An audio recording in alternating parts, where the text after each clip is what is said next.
പാടി തുടങ്ങുന്ന കാലത്ത് തന്നെ പേരെടുക്കുക, അംഗീകരിക്കപ്പെടുക അപൂർവമായ ഭാഗ്യമാണത്. സുശീലാദേവിക്ക് ഈ ഭാഗ്യമുണ്ടായി. തന്റെ കാലത്തെ പ്രഗത്ഭരോടൊപ്പം കലയുടെ കനകച്ചിലങ്ക കിളിക്കാനായി എന്നതാണ് ഈ പാട്ടുകാരി മഹാസൗഭാഗ്യമായി കാണുന്നത്. ദാസേട്ടനെ കുറിച്ച് പറയുമ്പോൾ, ദാസേട്ടന് ഞാനും പഠിക്കുന്ന കാലത്ത്, ഞാൻ കോട്ടൺ ഹില്ലിൽ എനിക്ക് 10-12 വയസ്സുണ്ട്, ദാസേട്ടൻ സംഗീത അക്കാദമിയിൽ പഠിക്കുന്നു. അപ്പോൾ അന്ന് ഇവിടുത്തെ ഓൾ ഇന്ത്യ എക്സിബിഷൻ വരുമ്പോൾ ഒരു കോമ്പറ്റീഷൻ ഞങ്ങൾക്ക് സ്കൂൾ കുട്ടികൾക്ക്, അതായത് പഠിക്കുന്ന കുട്ടികൾക്ക് വേണ്ടിയിട്ടുള്ള കോമ്പറ്റീഷൻ ഉണ്ടായിരുന്നു. അങ്ങനെ വരുമ്പോഴത്തേക്കും ഈ കോട്ടൺ ഹിൽ സ്കൂളിൽ നിന്ന് ഞാനും സംഗീത അക്കാദമിയിൽ നിന്ന് ദാസേട്ടനും പങ്കെടുക്കാൻ വന്നിട്ടുണ്ടായിരുന്നു. അന്ന് അവിടെ ദാസേട്ടൻ്റെ ഏറ്റവും ഫേവറേറ്റ് മുഹമ്മദ് റാഫി. അന്നവിടെ ദാസേട്ടൻ പാടിയ പാട്ട് റാഫി പാടിയിരുന്ന ഭഗവാൻ എന്നുള്ള പാട്ടായിരുന്നു. ഞാൻ പാടിയത് അതിൻ്റെ മലയാളം വെർഷൻ. ഓ ദുനിയാ കേ രഖ്വാലേ സുൻ ദർദ് ഭരേ മേരെ നാലേ സുൻ ദർദ് ഭരേ മേരെ നാലേ. ഇത് ദാസേട്ടൻ പാടുന്നു. ഞാനിത് പാടുന്നത് നീ മറയാതെ മധുരാവേ പരിശൂന്യതയിൽ ഇനിമേലിൽ പരിശൂന്യതയിൽ ഇനിമേലിൽ.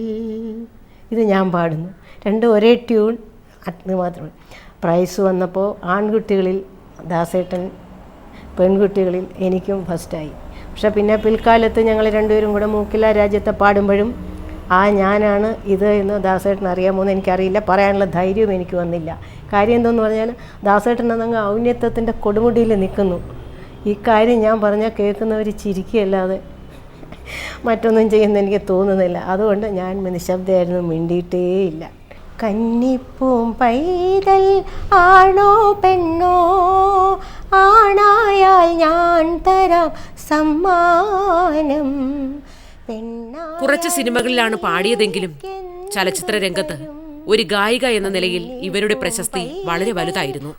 ഈ താരത്തിളക്കം കണ്ടറിഞ്ഞ് മലയാള സിനിമയിലെ ഒരു പ്രശസ്ത സംവിധായകൻ തന്റെ ചിത്രത്തിലെ ഗാനത്തിന് സംഗീതമൊരുക്കാൻ നിയോഗിച്ചത് സുശീലാദേവിയെയാണ്. ഒരു പാട്ടുകാരി എന്നുള്ള നിലയിൽ കവിഞ്ഞിട്ട് ഞാൻ ഒരു സിനിമയ്ക്ക് സംഗീതം കൊടുത്തിട്ടുണ്ട്. സിനിമയ്ക്കൊന്നും മുഴുവനെന്ന് പറയാൻ പറ്റില്ല. തകില് കൊട്ടാമ്പ്രം എന്നുള്ള സിനിമ, അത് എടുത്തത്, അതിൻ്റെ സംവിധാനം ചെയ്തിരിക്കുന്നത് എൻ്റെ കസിൻ ബ്രദർ ബാലു കിരിയത്താണ്. അപ്പോൾ ബാലുവിൻ്റെ നിർബന്ധപ്രകാരം ഞാൻ ഒരു പാട്ട് അതിനകത്ത് സംഗീതം ചെയ്തിട്ടുണ്ട്. ബാക്കിയെല്ലാം എൻ്റെ ബ്രദർ ദർശൻ രാമനാണ് ചെയ്തത്. കലാകാരനായിരുന്നില്ലെങ്കിലും കലാഹൃദയമുള്ള ഒരാൾ തന്നെയായിരുന്നു സുശീലാദേവിയുടെ ജീവിത സഖാവ്. ഗായികയ്ക്ക് സർവ്വ പിന്തുണയുമായി നിന്ന ഒരാൾ. സ്നേഹസമ്പന്നരായ 3 മക്കൾ കൂടി ഈ അമ്മയുടെ സമ്പാദ്യമാകുന്നു. സംഗീതം ആസ്വദിക്കുന്ന ആളാണ്, വളരെ നന്നായിട്ട് സംഗീതം ആസ്വദിക്കുന്ന ആളാണ്. ആലോചിച്ചുറപ്പിച്ച ബന്ധമാണ്.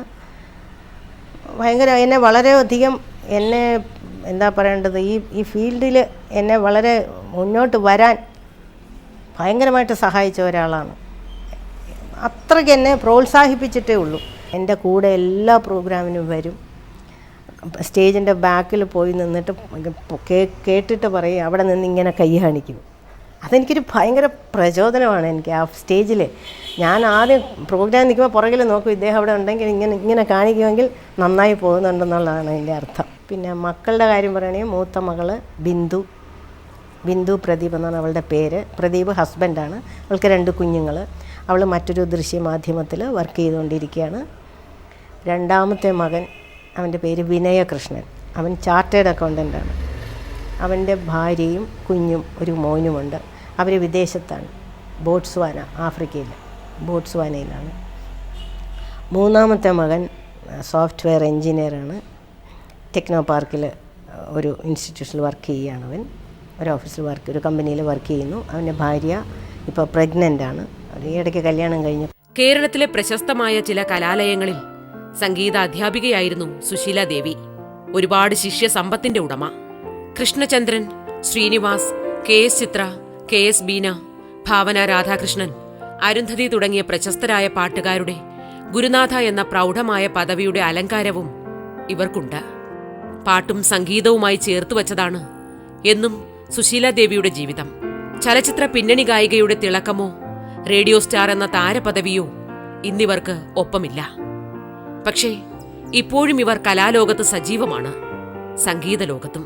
ഇപ്പോൾ ഞാനും എൻ്റെ ബ്രദറും കൂടെ ഒരു ട്രൂപ്പ് ഫോം ചെയ്തിട്ടുണ്ട്, സ്വര തേജസ് എന്നുള്ള പേരിൽ. ആ പേര് സജസ്റ്റ് ചെയ്തു തന്ന ബിച്ചു ചേട്ടനാണ്.